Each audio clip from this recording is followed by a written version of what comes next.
The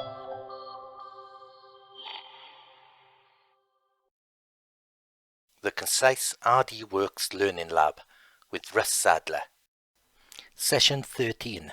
Machine Parameters and Loading Files. Now in the previous session we managed to get the machine started, and you saw that there was an automatic start routine built into the brain, into the controller, that enabled it to find 00 for its work area.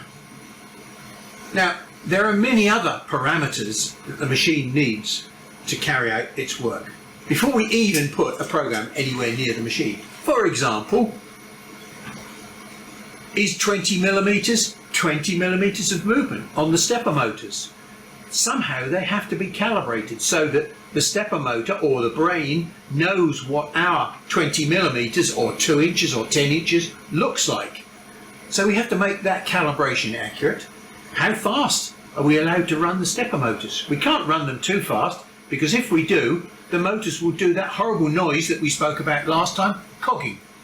We should lose steps, and steps are most important when you've got an open loop system. Remember that the controller is sending out pulses, but it's not keeping an eye on what the stepper motor is doing.